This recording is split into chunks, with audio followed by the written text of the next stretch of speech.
दोस्तों, जब इस पूरी दुनिया पे जीवन की शुरुआत हो रही थी, तब एक विशाल माउंटेन रेंज हमारी हिफाजत कर रही थी। एक ऐसी माउंटेन रेंज जो हिमालय से 10 गुना साल पुरानी है। मैं बात कर रही हूँ अरावलीज की। लेकिन आज ये अरावलीज के पहाड़ सिर्फ मिट्टी और पत्थर नहीं रह गए, बल्कि ये एक कानूनी जंग लड़ रहे हैं। हाल ही में सुप्रीम कोर्ट ने अरावलीज की न्यू डेफिनेशन दी है, जिसकी वजह से एनवायरनमेंट और इकोनॉमी एक नए मोड़ पर आके खड़ा हो गए हैं। तो चलिए सबसे पहले बात करते हैं अरावली की हिस्ट्री की। अगर हिस्ट्री की बात करें तो ज्योलॉजी की भाषा में अरावली प्री कैम्ब्रियन एरा से बिलोंग करते हैं। लगभग अरावली 2.5 बिलियन साल पुराने हैं। मतलब जब इस दुनिया में बड़े बड़े महाद्वीप बन रहे थे, तब अरावली एक विशाल माउंटेन रेंज के रूप में खड़ी हुई थी। लेकिन वक्त के साथ इनका इरोजन और वेदरिंग होती है और आज इनकी हाइट इतनी नहीं है जितनी पहले थी। लेकिन आज भी अगर इसकी हाईएस्ट पीक की बात करें तो वह है गुरु शिखर, जिसकी हाइट है 1722 मीटर। एरिया कवर्ड की बात करें तो अरावली स्टार्ट होते हैं गुजरात से, फिर जाते हैं राजस्थान, फिर हरियाणा और दिल्ली की रायसेना भी इन्हीं पर सिचुएटेड है। अरावली का जिक्र हमें महाभारत में भी मिलता है। इंडस वैली सिविलाइजेशन के निशान भी अरावलीज में मिले हैं। मेडिवल हिस्ट्री की बात करें तो अरावली एक नेचुरल किला प्रोवाइड करती थी।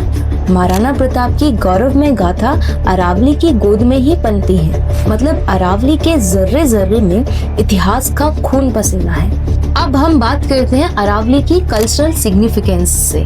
अरावली का रिश्ता सिर्फ युद्ध से नहीं बल्कि स्पिरिचुअलिटी से भी है। राजस्थान के माउंट आबू और वहाँ के दिलवारा टेम्पल की नक्काशी दुनिया भर में मशहूर है।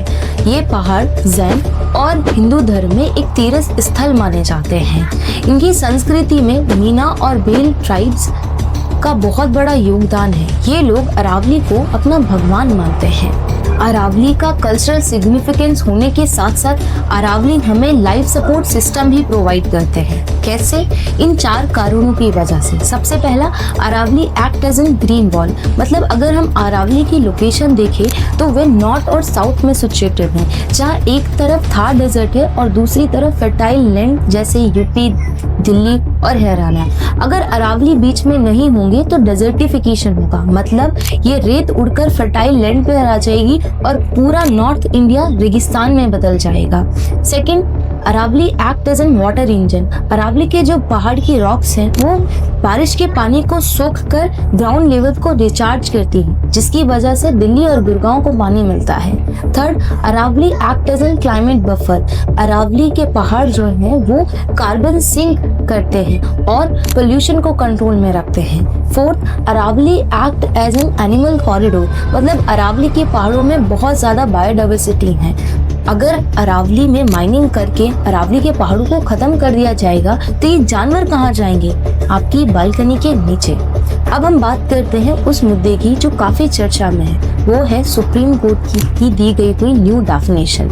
As per this new definition, supreme court ने कहा कि अब से अरावली का पहाड़ वही हैं जिन पहाड़ की हाइट 100 मीटर, मतलब वर्टिकल हाइट 100 मीटर से ज्यादा है। लेट्स से अगर कोई पहाड़ है जिसकी हाइट 99 मीटर है तो वो अरावली का पार्ट नहीं है, उस पे माइनिंग की जा सकती है।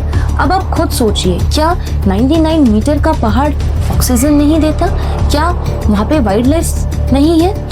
एनवायरमेंटलिस्ट का यही कहना है कि अरावली की 90% चोटियाँ 100 मीटर से कम है। तो आप खुद सोचिए, हमें डेवलपमेंट चाहिए कि एनवायरमेंट? हमें दोनों चाहिए। हम इन दोनों में एक बैलेंस अप्रोच बनाकर रखना है। हमें सस्टेनेबल डेवलपमेंट चाहिए और इस नई डेफिनेशन पे डिबेट और चर्चा जरूर होनी चाहिए, इसे ध्यान में रखते हुए कि हम पहाड़ से हैं, पहाड़ हमसे नहीं।